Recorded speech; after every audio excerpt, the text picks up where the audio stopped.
Angry but relieved after 6 months of grief and questions, Christian Glass's parents watched two former deputies face a judge this morning charged in the murder of their son. Yeah, neither of those men said anything in court, but Christian's parents had plenty to say afterwards, speaking out for the first time since the charges came down.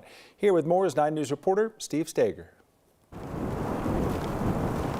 An old bouquet of flowers, the only sign of what happened here in Silver Plume on a night in June, when Christian Glass got his SUV stuck on a boulder and made a call that would eventually end his life. We are on the record now in Clear Creek County District Court. A few miles east, a more stark reminder.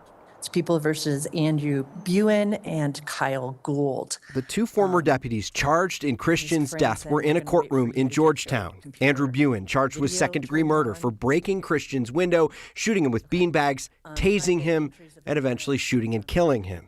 Kyle Gould, Buin's supervisor that night, charged with criminally negligent homicide for allegedly watching a live stream of the deputies' body cameras and approving the decision to break into Christian's SUV. Neither spoke. It was so hard to see, can I say, murderous bastard? That murderous man in the court. But we have to be here for our son.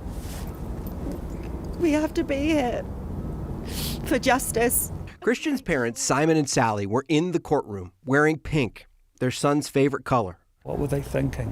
What was their goal? Why did they have so little regard for Christian's life? They have so many questions, like why more of the 7 officers on the scene that night haven't been charged. It's a crime. It's a crime. Failure to intervene. You're watching a bully committing a crime. They had a duty to say stop. No one did. The DA could only say the case is still getting a good look. It is possible that there could be more in regard to what the grand jury is doing right now. In the meantime, the Glass family considers this a step forward as they prepare to spend their first Christmas without their son. He's praying. I have his necklace here. He's praying. And then he's doing a heart symbol. Please, please don't hurt me. And they just did. They just smashed his windows and they just attacked him and terrorized him. And then he murdered him. It's inexcusable. We've got to be held accountable. Kyle Gould requested that the court allow him to travel to Arizona to spend the holiday with his family. Christian's family objected to that, saying they won't get to spend the holiday with their son. But absent a legal argument, the judge granted that motion to allow Gould to travel. Both Gould and Buin are out on bond, both due back in court in late January. The district attorney referred to the grand jury's work. Is that still ongoing as far as the possibility of more charges? It's unclear. She said that there's still potentially a process, but obviously anything a grand jury does is done in secret. So it's something we might just have to wait and see. That grand jury is still impaneled through January of 2024 to do any of the work in the county. So we'll see if there are any more charges coming out of this case. It's quite a case with all of the video and the emotion that has come out of it as well. Steve, we know you'll continue to follow it. Thanks. The suspect in a triple murder in Aurora this weekend stabbed his 18-year-old brother because he was talking too much and then shot his mother and 18-year-old sister because they got too close. This is all according to the arrest warrant in the case. It happened late Saturday night inside a house on Evanston Street in Aurora. A few hours later, police arrested 21-year-old Christopher Martinez on suspicion of 3 counts of first-degree murder. According to the warrant, Martinez claims he had been doing shots of tequila and smoking marijuana before the murders. Martinez is now being held without bond.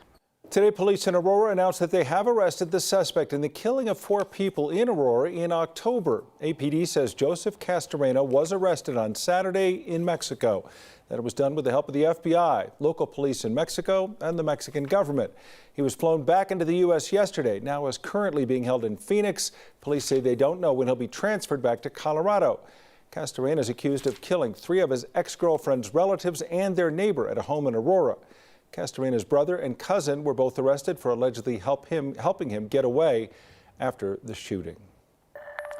Taking a live look outside right now. Doesn't look too bad, right? As we look above Coors Field in the Denver skyline, some blue sky poking through, but Lauren Robinson says things are changing. Yeah, that's right. So we had another mild afternoon out there, and it's still pretty mild right now, but we will continue to wait for that change to push on in from the west. And guess what? We're in for a cold stretch of weather ahead, even after that snow stops over the next day or so. Right now, let's go ahead and take a look at our current conditions. 54 degrees. We have winds coming in from the south-southeast at 7 miles per hour. But as we go through the rest of the afternoon and evening hours, those winds will pick up, and we will start to see that snow pushing on in. Right now, that large system is still just slightly to the northwest, but we will continue to watch for it to move eastward. We are watching it right now over portions of the western slope and pushing into the high country. And then later tonight is when it'll eventually make its way into Denver, the rest of the Front Range, and then the northeastern plains here. So because of this, we have several winter weather alerts. We have winter weather advisories. We have a couple winter storm warnings, as well as a blizzard warning that'll be in effect. I'll have more details on that just ahead. We do also have avalanche watches that'll be in effect through Tuesday. We're going to watch for that. And then even once the snow pushes through areas that won't get that much snow, we'll see dry weather as well as that snow. So we have red flag warnings as well as high wind warnings and high wind watches over the next couple of days. So a lot going on out there. In my full forecast, I'll have more details on everything we can expect with the snow pushing in, the drop in temperatures, the winds picking up, everything that'll be in my 7-day forecast just ahead. Nearly 34 years after 270 people were killed on Pan Am Flight 103, one of the men believed to be responsible for the bombing is being charged in a U.S. courtroom. It's the man who allegedly made the bomb that exploded over Lockerbie, Scotland, now in U.S. custody. Abu Aguila Mohammed Massoud is a former Libyan intelligence official who admitted to making that bomb that killed the 259 that were on the plane, as well as 11 more who died on the ground. He did that during an interview with Libyan officials 10 years ago. Among those who died in 1988 was Sarah Phillips, a junior at CU Boulder, who was returning from her semester abroad.